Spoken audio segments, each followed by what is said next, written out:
Just letting some folks in here.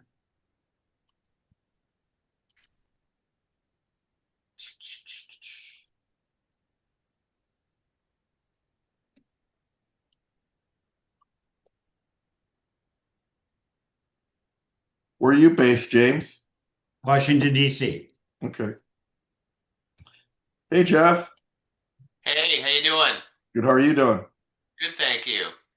Your your audio is very tinny. You might want to change the mic if there is another mic. There is. Let me figure this out. Sorry.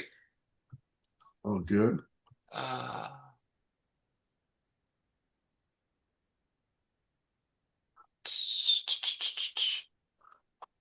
These note takers are a pain. I got no idea sometimes if this is a note taker or someone's or a person. Hi, Caroline. Hello. How you doing? Good, good.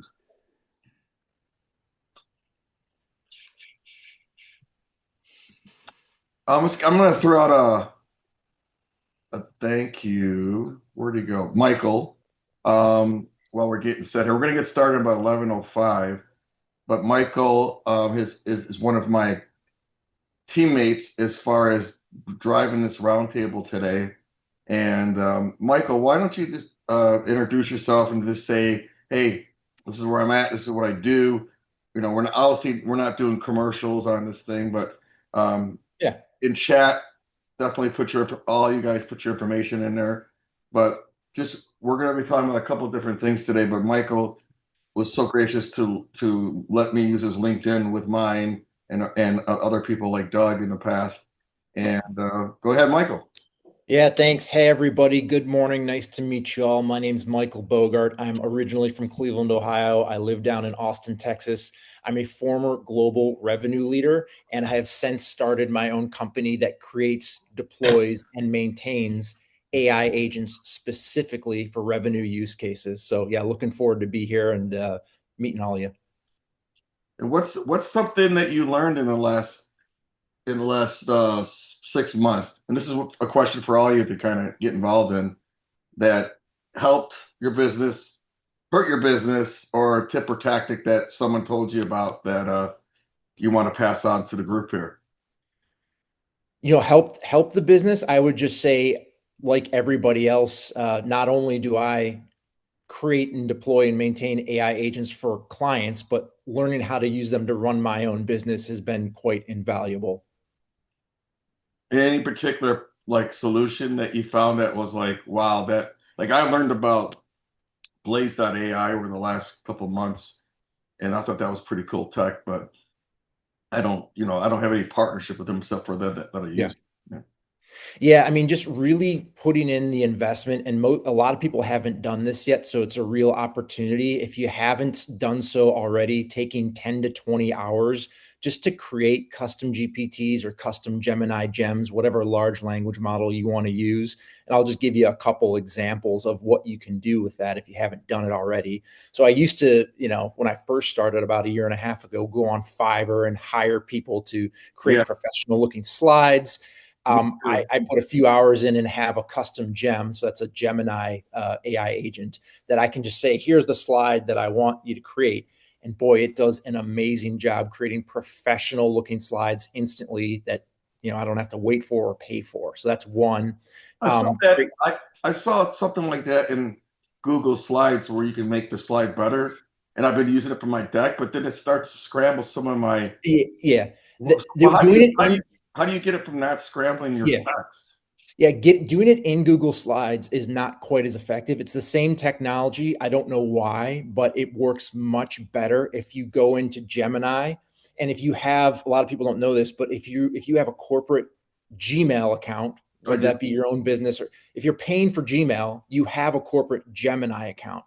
I And do. if you don't know this, you can go in there and create your own custom gems, which is like your own AI personalities.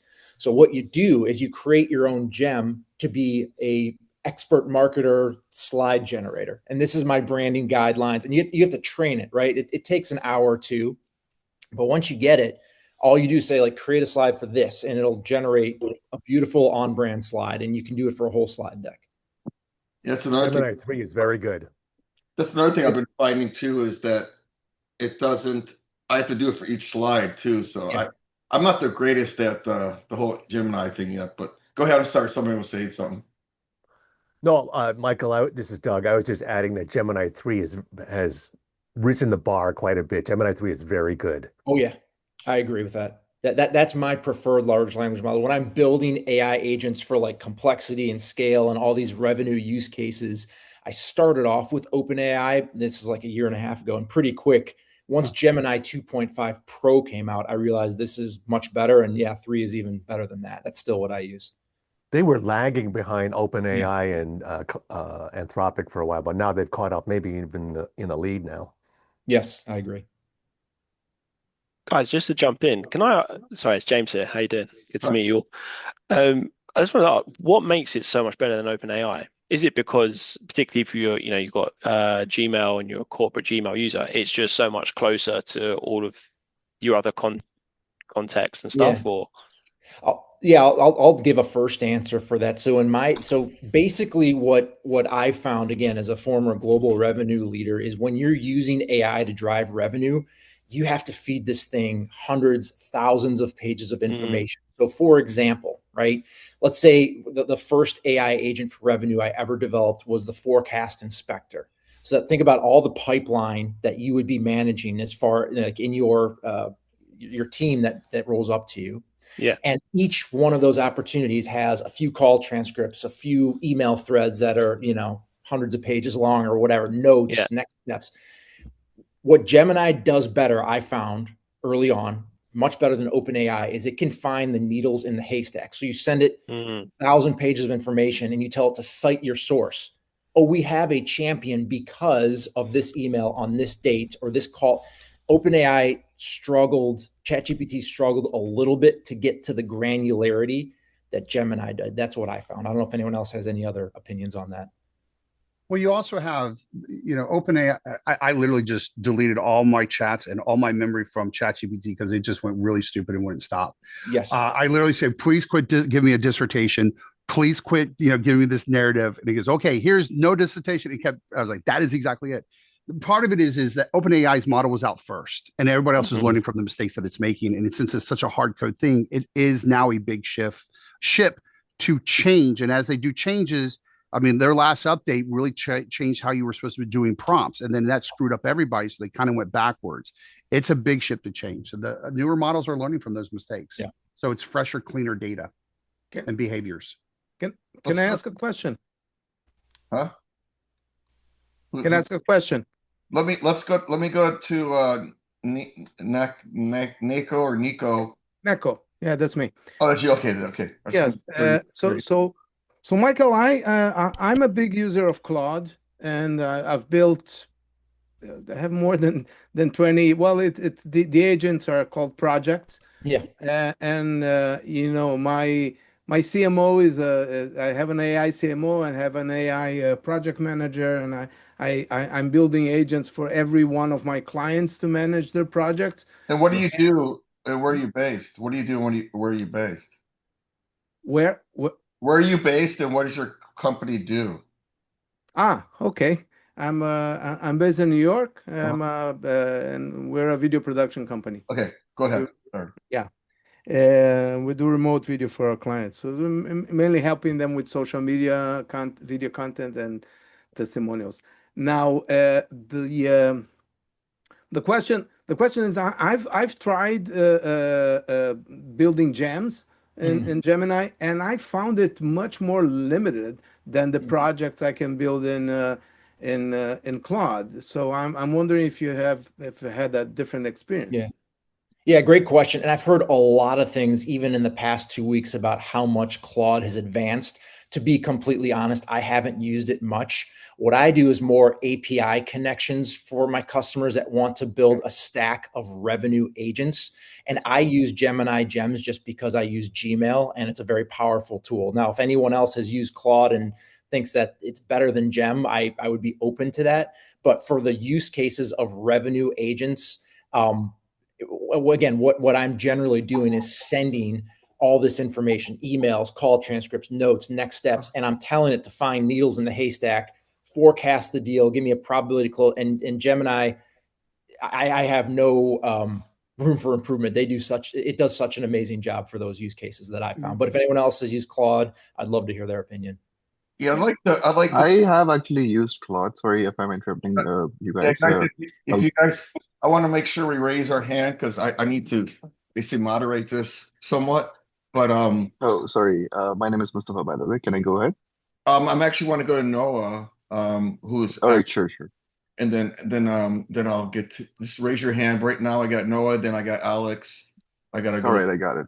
No issues. Thank you. So the gist of this whole roundtable is to basically trade ideas, tips, and tactics and strategies, and be able to help each other and not pitch and so forth, which we normally don't do. So that's good. You're definitely feel free to put your information in chat, especially your contact information, why you joined the roundtable. This roundtable is about keeping your camera on and interjecting, not hiding behind a blank screen and just listening. So that's important. With people like Noah, myself, and Michael, and other folks that have helped build this whole thing, Lee. We're taking our LinkedIn and we're basically exposing it to our friends, family, contacts to help build this thing as a group. So that's very important that we do that. I think James also has helped me.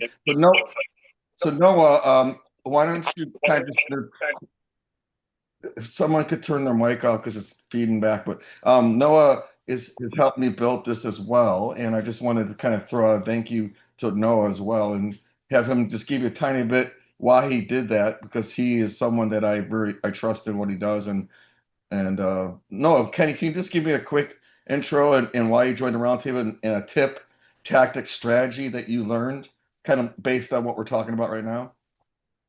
Yeah, good morning, Michael. Good morning, everybody. Noah Pusey. I'm the founder and president of Ripple Analytics.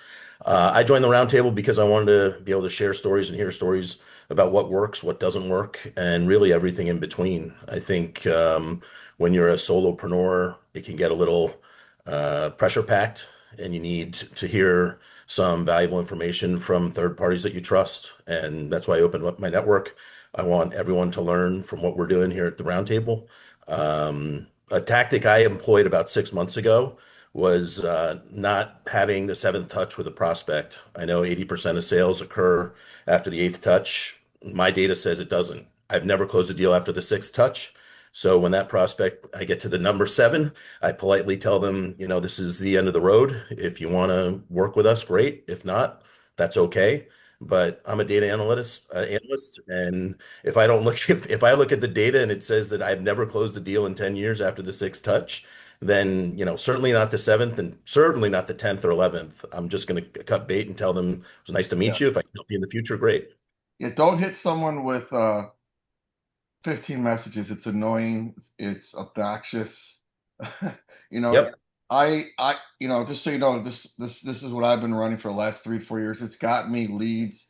It's made me learn more about what's working, what's not. It's made introductions to people I've never would have met. And that's the whole idea about giving versus asking. When you do these roundtables, either for yourself or for other people, or just do kind of even a smaller one, it's like you're going to get people to talk about each other and not have to pitch slap, I call it. So just so you know, I do these for my clients. I do lead generation. I do roundtables, masterminds, scraping events, email automation, LinkedIn automation. That's why I'm here today. And just so you know, on the chat, there's 3 buttons there. You could save the chat after we're done at the end of the call, so you can get everybody's information. I do post these videos on my YouTube channel, so I like to keep this PG, obviously, but sometimes we get into some good comments on this, but it is it's a safe spot, but I do use it for content. I'm trying to think of anything else I'm missing. Oh, on the chat part, please put like how people can book you, why you're here. I see a lot of people just putting their LinkedIn URL.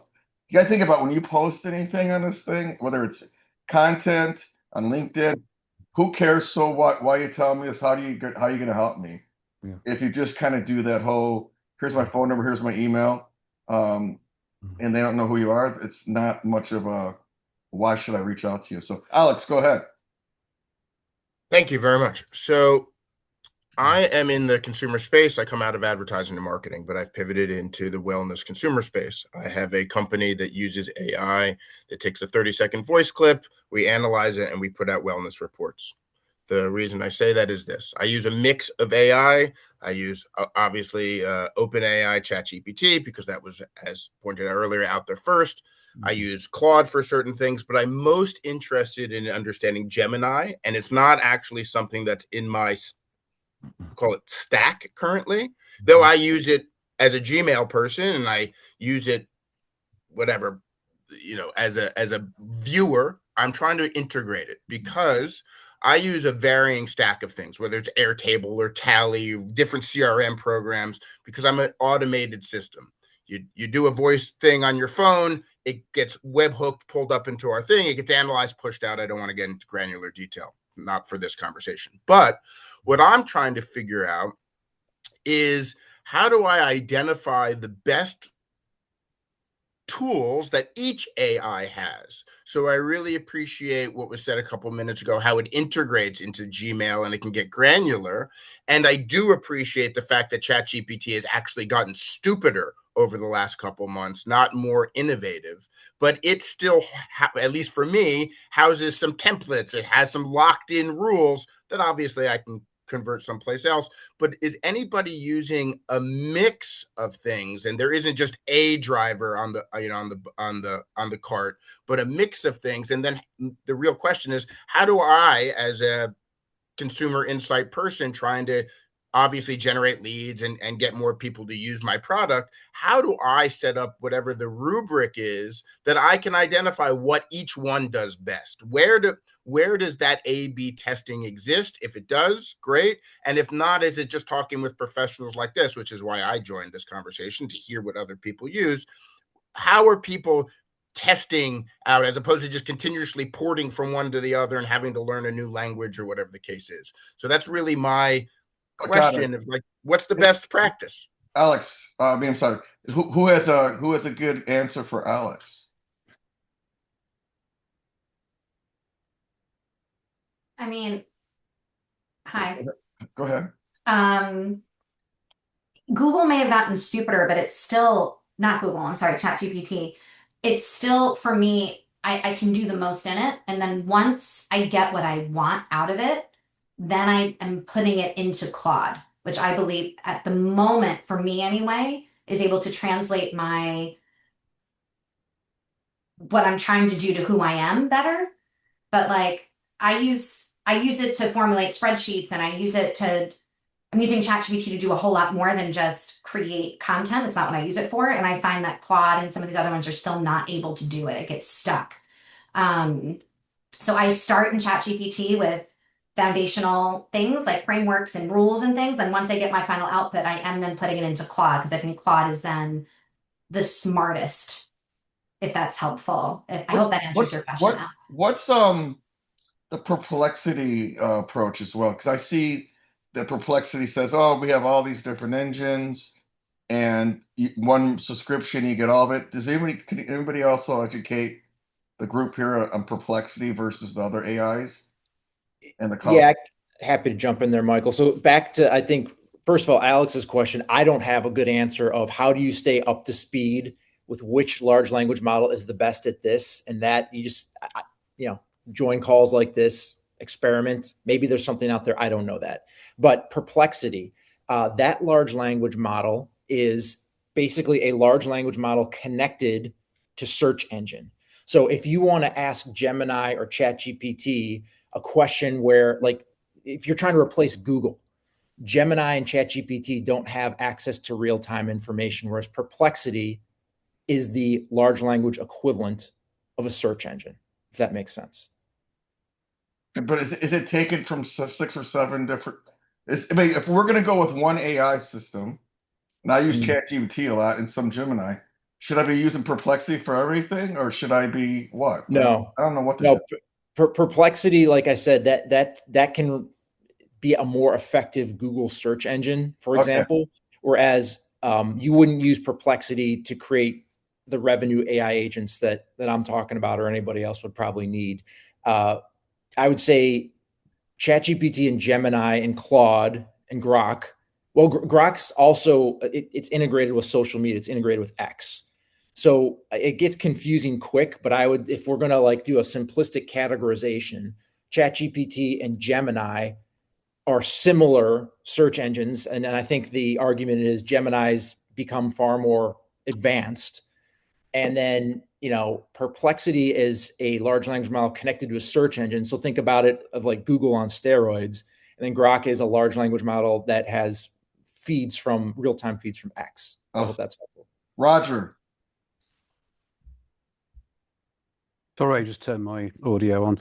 Hi, guys. I'm new to this. Those who have never seen me before, nice to be here. Invited by Michael. Yeah, I mean, it's interesting picking up hints and tips. I mean, I've been using with my teams over the last couple of years. Obviously, ChatGPT started using Gemini, and I think I agree with everything everybody said.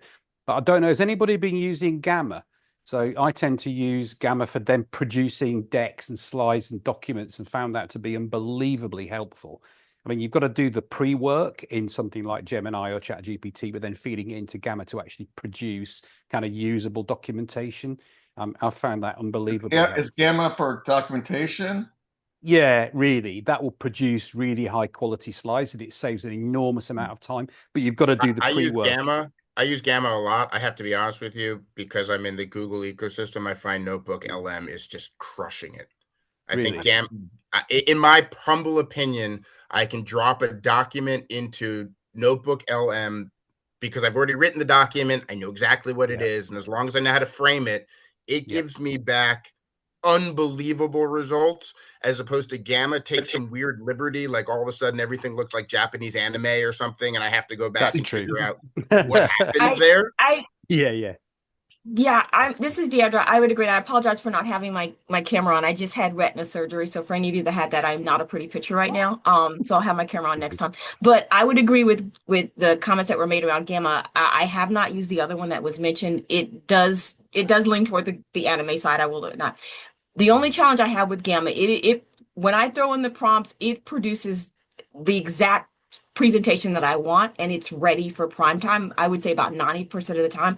It's just that if you want to make any changes or edits to that content, it is very difficult to work with after that. But I do use it a lot, and I highly recommend it. I will look into the other tool that was mentioned earlier as well. I had another brief comment as well, and I'll stick my hand down. And you're talking about number of contact points and how many times you contact people and so forth. I mean, I've been a revenue leader for a very long time and tried new things all the time, including all the emails, the usual stuff everybody does. And the last couple of years, the most success that I've had with my teams, sorry to say, it's just been a good old-fashioned outbound telephone calling, just hitting the phones and catching people at the right time and getting ready. But prior to that, spending an enormous amount of time with my sales teams, using all the tools and deeply researching who you're talking to and what they're all about individually, not just the company, but the person. So if I'm coming after me, I'd want to go to my feed, my LinkedIn, I'd want to go to, YouTube, everything, and find out all about Roger, and then get some hooks, and then catch them on the phone. And if you catch them, I tend to get a discovery call booked straight away within a call. So, and I would say discovery calls, I use this approach for discovery calls for myself. Like, hey, would love to have you on the roundtable, but before we get on the roundtable, I want to discuss your role in the roundtable. Yeah. So this is really a benefit for me to learn, but it's the secondary point of this is I want to grow my business. I grew this to 80,000 a month doing it this way.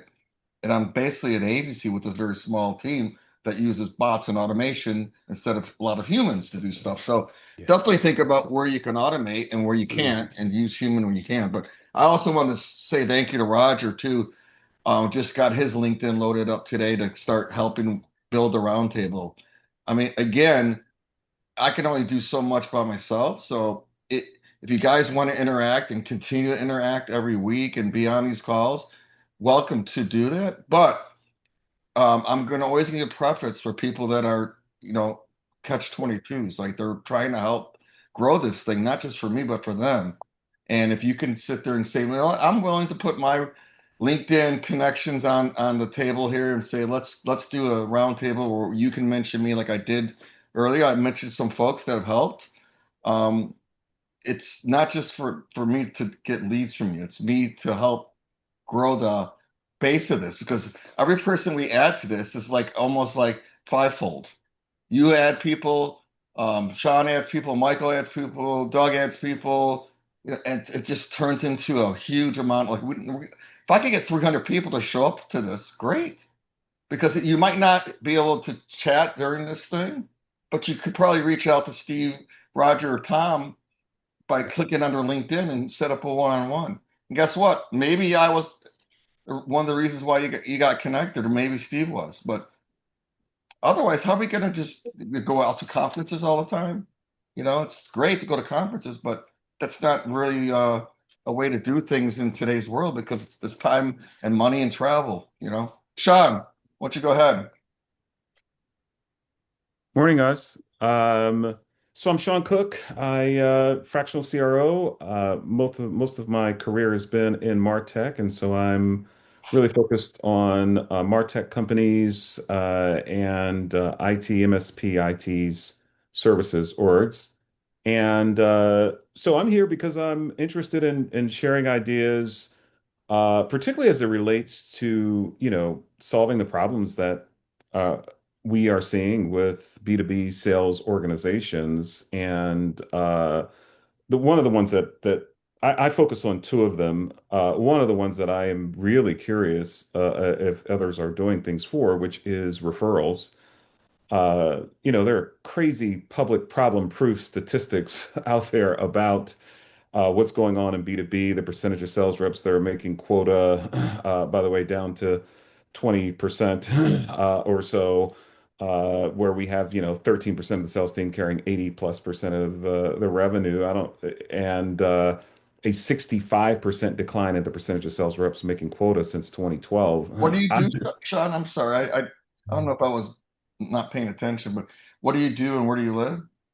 Oh, I am in Port Tobacco, Maryland, just outside DC, and I do fractional sales leadership for mid to large size organizations. Everything from go-to-market Okay. system design to coaching and revenue growth Okay. I did strategy. I did hear the fractional stuff. I just wanted to know if it was particular focus or area that you work in.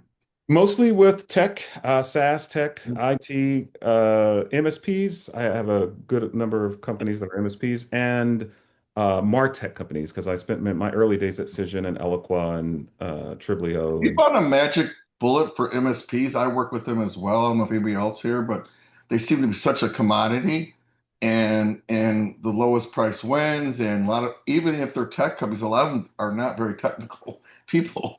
So I'm trying to figure out like how to help them the best. And maybe you guys, MSP is a managed service provider. They usually manage endpoints, which is their computers at the companies, their help desk, instead Yep. of hiring your own. Yeah. Mhm. I actually work with one out of California who is one of the most expensive, like they're known for being more expensive. And I just implemented a system for them for managing their circle of influence. Because a lot of and this happens in not just in MSPs, but 90% of people who are going to buy something already have at least one vendor in mind when they go to buy something. 60% have at least four in mind. And so I think on the MSP side, I think it is a regiment of behavior, systemized behavior of touches that put them in the position to be that preferred provider. And so I've built out an entire program for them that leads to a referral program. And that's where I just feel like for most organizations, referrals are kind of like, oh, we got lucky. I don't know any organizations or many organizations that actually have a formal, systemized way of generating referrals within the accounts that they're going after. And it blows my mind because everybody knows referrals close at 2 to 5 times higher than any other channel. They have a 37% higher lifetime value. The CAC costs obviously are extremely low. And yet, even while 91% of customers are willing to give a referral, only 11% of salespeople ask. And so I'm really have been digging into, and I've created, right now it's kind of concierge-esque, a system with my client to actually turn on referrals as an always-on thing that is orchestrated and facilitated by the sales organization. Yeah. I mean, the whole partner approach, which is kind of the reason why I do this for the roundtable, but I do it for my clients where I'm saying, like, listen, you work for this company, you're a small company, but you work with this company who has 50 salespeople. You have marketing development funds, MDF funds, or partner funds, or you have a channel partner. Why aren't you asking Steve over at that company who has 40 reps to basically use their LinkedIn, help them grow their maybe 200 accounts? You have 2,000 accounts. Yeah. And do a joint roundtable.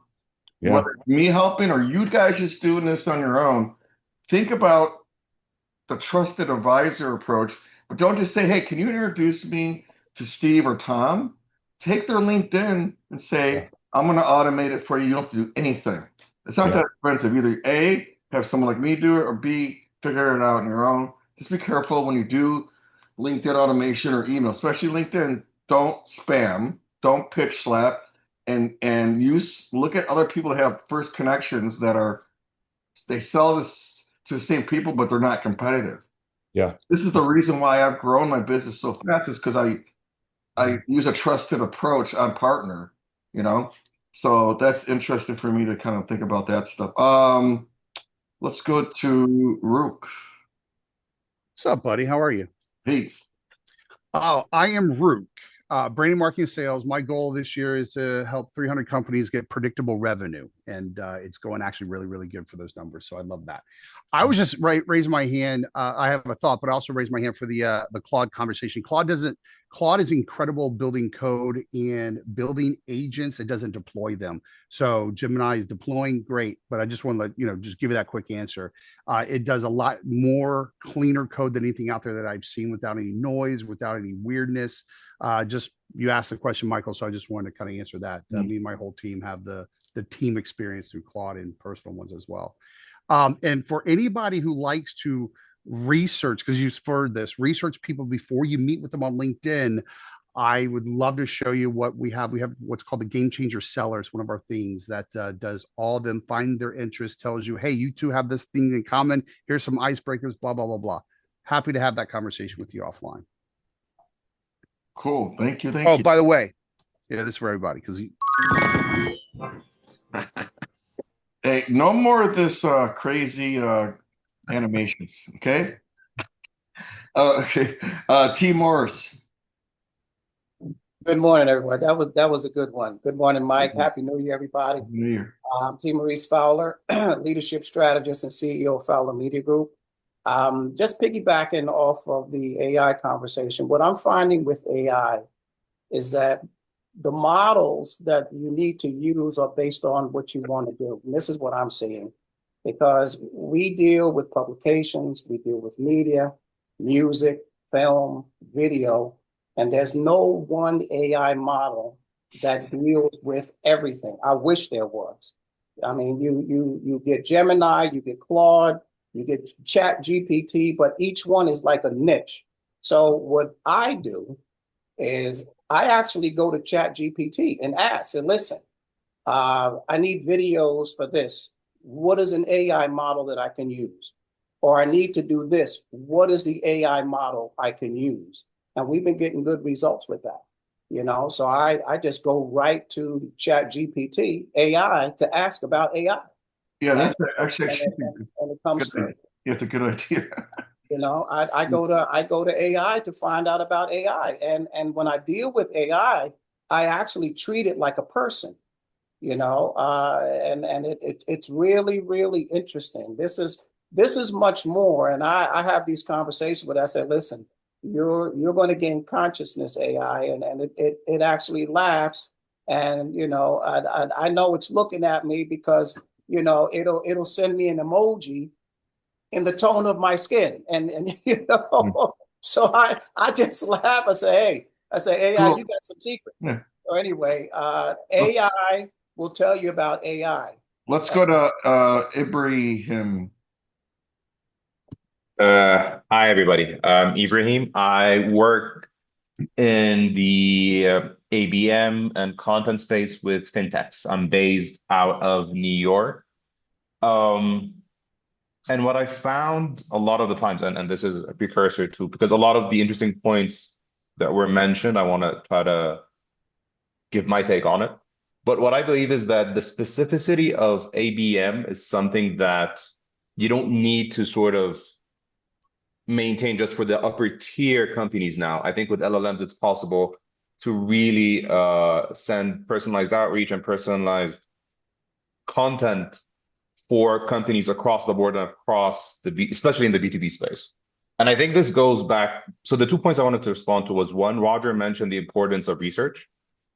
And I think today there's no reason for any company to be sending spam. And I'll explain what I mean, right? So for instance, one of the clients I work with, they offer CFO services, right? And CFO services, they solve a lot of problems. So they can help with fundraising. They can help with, let's say, figuring out if your processes are complex. What's to get to the more specific point? What is the specific advice you're giving?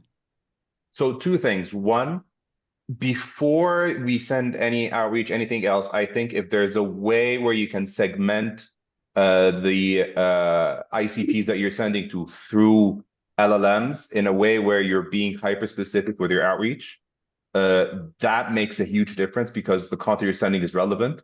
So it's no longer relegated as spam. That level of research, especially on the company level and the personal level. Yeah, but you're not really able to do that at scale. And if you do it at scale with AI, it looks very AI-ish.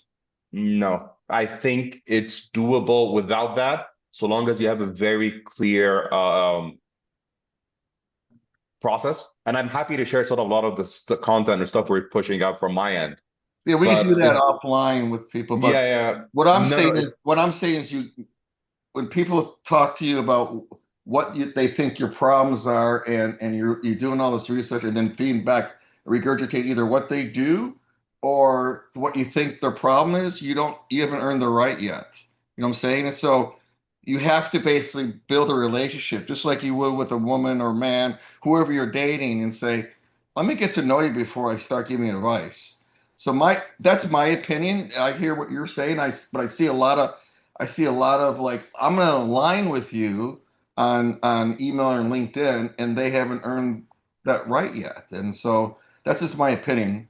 But I love that. I always like to give something first. Like, hey, I want to invite you to this. Are you going to be at this event? Let me get your opinion. Versus, hey, I see that you're doing this and 25% that, and your company's doing that. You're being a know-it-all, not you, but they're being a know-it-all before you earn the right to be a know-it-all to me.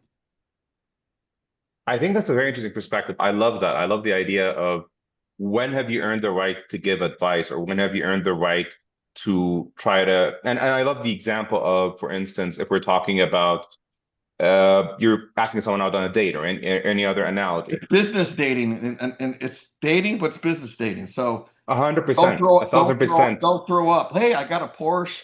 I live in New York. Like, who cares, dude? Leave me alone. But that's not how I think of it. All right. So the way I would think of it is this: you walk into a cafe, right? And she's reading a book about, reading a Russian book, Dostoevsky.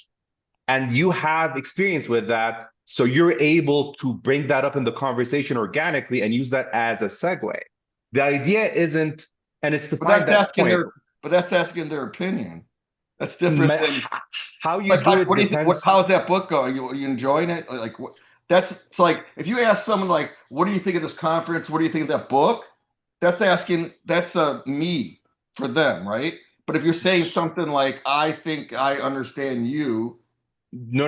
I want to separate 2 things. I want to separate approaching the prospect through a ton of research to make an educated guess, and then what we actually communicate. what we actually communicate is an entire conversation where there's a ton of A/B testing. Do we give advice or do we try to ask for an opinion? Like that is something that my clients and I would talk about.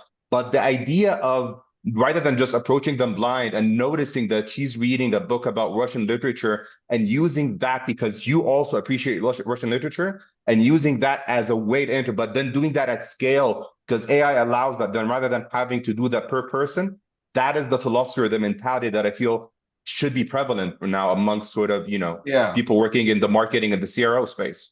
But let me one give you an set, example. Let me give you an example of how I did something like that and see what your thoughts are. I said, hey, you go into Inbound, which is HubSpot's conference. I wanted to get your opinion if you thought it was if it's a good show for me to go to. By the way, I went to SaaStr, was pretty good, but just wanted to catch up and see how things were going. That got me, I did 4,000 outreaches, 600 responses, and I had 45 meetings because I just was asking their opinion, but it was more of a signal data, intent data, or just assuming that they might go to that because of their title. Versus, to me, ABM as a guy who's been selling for 25 years, it's like if you have 20 accounts that are ABM, you shouldn't use automation, in my opinion, as much because you want to go, I see this, I want to talk to you about that. I saw that you knew Tom. It's a little more like it's a little more. Can you repeat that last part? I'm sorry, I think I lost you on the last part. Would you mind repeating it again, please? On the ABM approach, like if you have 20 accounts to go after, the whole automation or using AI to basically automate or kind of do it at scale, to me, is like throw that out a little bit and go a little bit more deeper if you have 20 whale accounts that you're going after, which is, these big accounts in my space. It's like you gotta basically go after that and do it a different way, not using AI and some sort of clay or automation platform to do that. And I'm an automation guy, so I'm really going against my thread. But again, if you have 20 accounts, I'm not going to trust anything but my opinion and use AI to help write it, as someone just wrote, but change it. Don't ever, if you look for the dashes in AI, people can tell like with the little icons of the dashes that's written with AI. So make sure you ask AI, how do people figure out elongated dash, I think it's called, whatever. It will tell you if it's AI. You don't want to be that guy that gets caught EM dash. So there are 2 points I want to respond here. Go And ahead. I feel this is a conversation that I would love to have. Like, I'd definitely book a call with you because this is very interesting for me to just think about out loud. Yeah. But what usually happens is when I'm thinking ABM, I'm thinking that if an account has 20 personas you're going to reach out to, right? So let's say you're selling FinOps software, like financial operations software. So you want to reach out to the controller, the CFO, and possibly the CEO, right? And you have, let's say, 20 accounts. To do that, that's like 60 emails. What I'll do is for the first account or two, I'll write everything personally. And once I have everything written down and I feel I know it down to sort of like that last morsel, I'll automate it. And then I don't just need to sort of limit myself to 20. I can go 40, 100. The idea is at the level of granularity that I try to control the process, what happens is these dashes, like it looks way more organic because the investment is not in the writing process itself. It's in the research that precedes anything else. It's in the segmentation and trying to figure out what that might be interesting. Again, I think the issue is once you do the research, what do you feel you have the right to communicate and what do you feel will give you access to that person and their time? I think you don't want to come off too strong. I agree with you saying that. Yeah. I also feel that if you don't control the process really thoroughly, you put yourself at risk of coming across as just using an LLM, taking the easy route. The other thing I want to talk about, and I know I just don't want to go over time. Everybody's talking about what LLM to use. I highly recommend, if you guys want to go into it, is just to look at agentic workflows and figure out how to pair agents together to improve their output. Meaning, one of the issues one of my clients had was we're trying to use LLMs to categorize problems, and the categorization was around 70% accurate.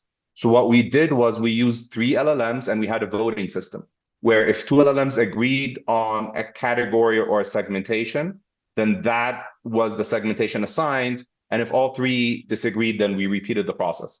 This pushed us from 70 to 90% accuracy. And this is just one workflow, right? Like you can have a workflow where you have an LLM produce a response, and then the other LLM acts as a checks and balances where it sort of looks at it, sees what the output is, and then if it's something wrong, it asks the first one I want to to. repeat the process. I want people to reach out to you because I don't want to monopolize the rest of this time. But yeah, feel free to make time for other people. Mustafa.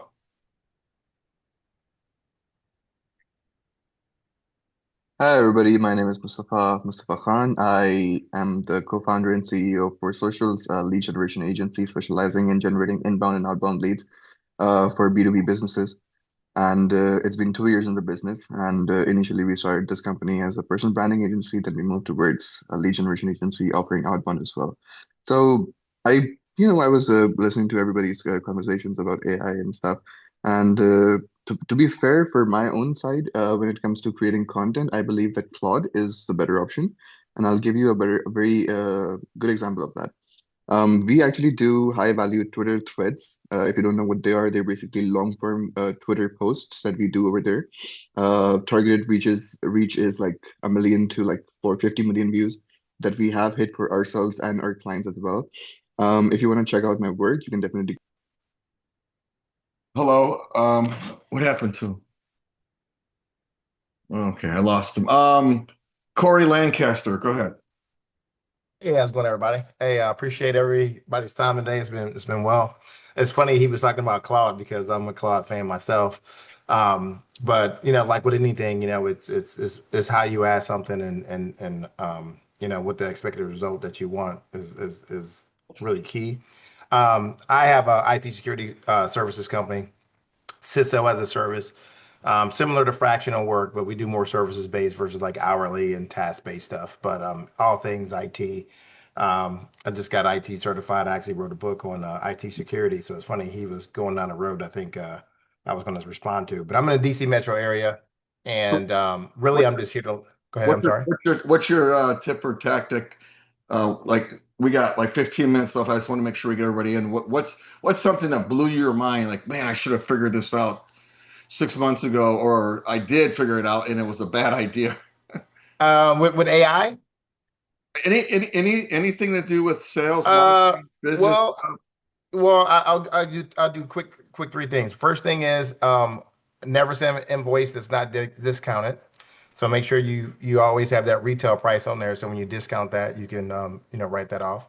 Wait, you're saying to put a discount on your invoices? Is that what you said? I don't send one invoice without a discount. Every invoice has some type of discount in it. If I agree on $150,000 for that job, I'll make within reason, mark it up and discount it. So that was a showstopper for me. AIM. Let me stop on that. I want to see what other people think about that, because for me, I don't like to discount because I think that then they start thinking there's a path to this. Well, let me talk you down. Let me go backwards, Mike. Wait, let me finish. There's a thing called transparency sales. Right. And if you're gonna discount, you're gonna give to get. So if I'm gonna lower my price from $5,000 to $4,000 a month, then you're gonna sign a 12-month instead of a 6-month. It's a give to get. But if I'm just gonna willy-nilly put a price that is 170 list and 150 net, then it makes me personally, this is my opinion, it makes me look like a car salesman. Well, yeah, it depends on how you do it. I do mine the opposite way. I always negotiate my price first, and we set on that price. So I'm not coming to my client saying, "Hey, I'm offering you 20% discount." It's just that when they send that invoice, it's going to be the agreed price, but it'll show the discount on that. Now, granted, there's thresholds that you have to within limits. You can't just up it 100% because you feel like it. It has to be within a reasonable amount. But I do it the opposite way. So, for example, if I go do some work at my church, I'll go do work, but I'm going to send them that invoice for my full retail price, and I'm going to discount it 100% because I'm doing it from my church. Yeah. So I do it backwards. I do it the other way. Wrong. It's just a matter of who, when, what type of industry, what the price tag is. If there's something. I'm a veteran, so I'm always looking for what do you have a same here. Military discount? Sometimes they do that, but you know what? Yeah. I signed the line. I signed the contract, so I don't mind it. But So one quick thing about the AI stuff I learned in my mastermind class is use the phrase AIM, AIM. When you ask a question, always give it an actor. Give it something. You are a top expert. You are a top marketing expert. You are a top engineer or whatever. That's the first part of your prompt. The second part of your prompt is I is information. What information do you have? What information can you give it to aid the last letter? The last letter will be M, which is the mission. So I was like, act as a top marketing agent. What I'm trying to do is I'm trying to get research on best way to market to my clients. I need the top 20% of blah, blah, blah in this industry. And then the mission is to give me a formalized report so I can create a campaign against these clients. So AIM, actor, information, mission. If you do that for every post, and I don't care if you've done it 3 times in a row, every time you do it, you have to repeat that. You'll get 10 times more results. And I compete with Claude and GPT. So I'll do it in Claude, and I'll give it to GPT, then I'll give it back to Claude and give it back, and I do it about 10 times before I get what I want. Yeah, I always use, for me, when I'm writing something or talking about something, who cares, so what? Why are you telling me this? How's this going to help me? Right? Right. It's more, Yeah. and then obviously the old school ban, budget, authority, needs, and time. If you don't have the answers to budget, authority, needs, and time, and how you gonna close something. But the common sense thing for when you write something or when you ask something or when you post something, like who cares, so what? Why are you telling me this? How's this affect my life? And if it doesn't hit here and here, then you're pitching. So that's kind of thing. We got about 9 minutes left. Let's go to Thanks, Mike. Alex and then MP and then Donna.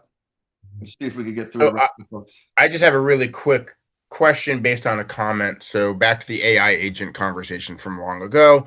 I use N8N to build my workflows. I find it to be for a complete neophyte, the easiest whiteboard cut and paste. In that, I build my wireframes and my flows for my agents. I'm just curious if somebody else uses a different platform that they would recommend and why.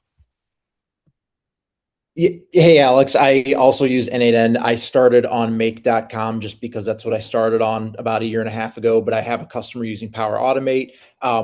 Yeah, they're all interchangeable. My preference, just because I've put the most hours in it, is Make. I think it's pretty flexible, but yeah, N8N is great as well. So do you find any features, I guess it would be the right word, in one to the other, or is it just understanding the architecture of it that why you like? I started with Make and then for some reason watched a video on N8N and that's where I went.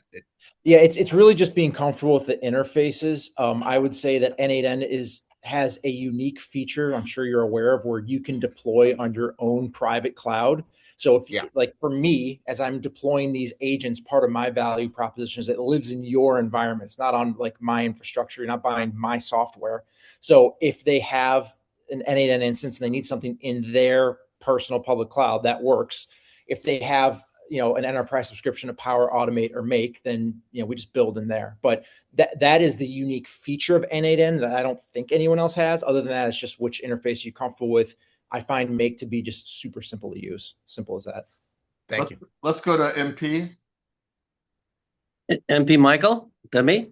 Yeah. Okay. Yeah. Always try to put your name on these things, so I'm not calling you MP, but yeah, go ahead. Oh, that's fine. I think on my cell phone I have MP in my other one, but yeah. So a couple of things. One is if anybody's in the Boston area, I'm doing a session with the American Marketing Associations on best practices to drive meetings, what the research says, what the customer says, and so forth. And one I've also noticed too, and you guys have probably noticed this a lot. SROs and CEOs are really pushing hard on, we want a prospect meeting, we want a customer meeting, and they're willing to pay for these. There's a lot of programs right now running on, if you take a meeting with us, we'll give you $100. And there's a lot of programs running right now on referrals, and people are trying to get referrals, are trying to pay for referrals. I'm wondering what you guys think about that strategy of companies just reaching out and saying, if you meet our ICP, we'll give you $100. Or if you give us a referral that turns into a meeting, we'll give you $100. And the reason why a lot of these guys are doing this is because the conversion from leads is really dropping. So a lot of agencies generate leads, but the leads are not generating meetings. So companies are saying, can I go directly into a meeting? Can I go directly to get a meeting? And that's what this workshop is going to be about. But I'd love to hear what folks think about So you're this paying. kind of concept of pay per meeting. There's a company called Quartz Meetings that does that, and I Yeah. used to use them when I was at TechMate. I find that if people are showing up for gifts or money, they're not necessarily who I want to meet with. But so there is sometimes it seems like it went to a good, decent meeting, so that just opening the door, but it turns into $500 to $1,000 on average per meeting. And for the way I do things is more of a retainer base. And I think there's a lot of companies that also will pay referrals, and that means that you should do all the work, brand them, and if they get it, sell something, then you get paid.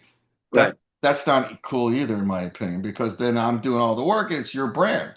So you could control what you want to control and what you have control of, but it needs to be a win-win.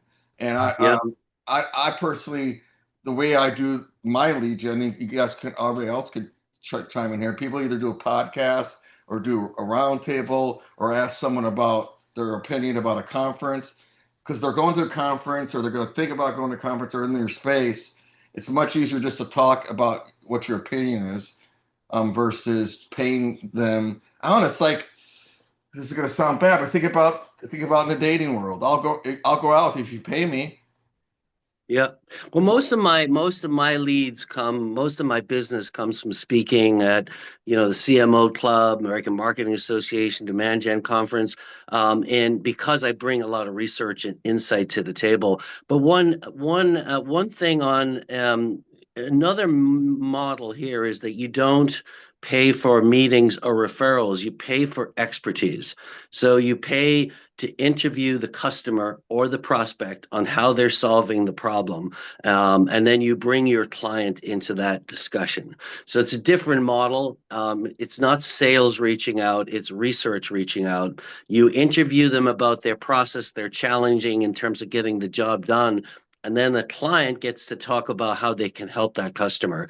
So you drive a conversation about current process, best in class process, what gaps there are to competitors, and then you bring the client to that discussion. Did they know that vendor is going to be on that call? They don't. A vendor is introduced as the sponsor of the study. And if the vendor doesn't oversell and really just helps the customer, it works really well. I have one client that drives their entire pipeline by this methodology. They don't do any email marketing. They don't do any SEO marketing. They just do this. And this is what drives their entire pipeline. I don't think it's personally a bad idea.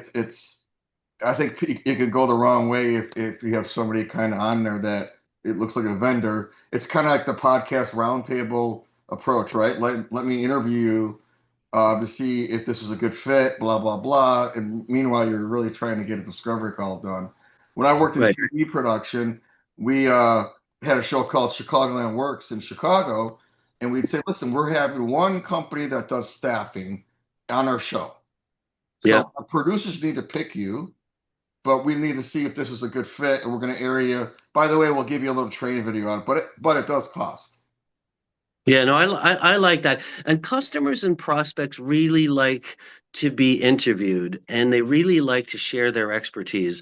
And the most important thing I'm finding right now in terms of getting meetings is if you can show that there's a competitive gap between what they're doing right now and their best in class competitor, they will meet with you. And if you can show that gap and visualize their process versus best in class process, they will actually buy from you. So this concept of demonstrating that they're not doing it well, showing them how to compare to best in class, showing them the gaps, showing them how to bridge the gaps is a great way to drive pipeline. So this process does that. Yeah, well, I appreciate that. We're running out of time.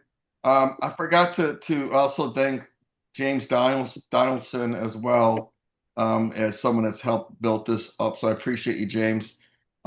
Please make sure you put your information in the chat And James, I'm gonna basically let you close this out because we're running out of time, guys. So I appreciate this thing is every two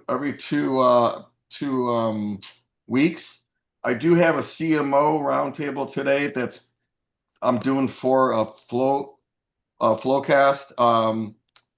And you're welcome to join that if you're in the CMO space, but it's not really made for other vendors or partners or solopreneurs and stuff like that. So why don't you go ahead and close that out, and then we will see each other in 2 weeks. Please feel free to reach out to other folks as well on this to help give business to each other. Yeah, thanks, Michael. Also, just to say, it's sort of first one I've joined, so this has been really good. I'm a founder of Stacky. Background's been sort of 8 years building an SDR agency, and then we started a new business called Stacky, where we've mapped all the different tools and sales tech, where they sort of have overlapping features, how they integrate, so that teams can get away from all the tech chaos and get back to human selling. Awesome, thanks, James. Feel free Cheers, to Michael. James, you're doing the live calls, right? If I remember correctly. When you say live calls, you also do you have people making calls, or I forgot. Yeah. So we can provide sort of fractional cover to actually, if we advise your team on how to adjust their systems, we actually come in and do it in front of them as well, so they know that we're not just making it up. So yeah, please feel free to save the chat. There's three buttons.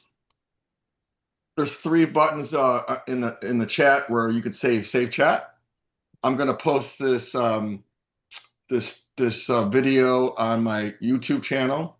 So please feel free. There's that, and there's also there's a call at 4 or 4:30 today with one of my clients that's doing a CMO roundtable. So feel free to join that. That's not my roundtable, but I'm helping with that. But we have like 180 people registered for that one, so that's a pretty big one. All right.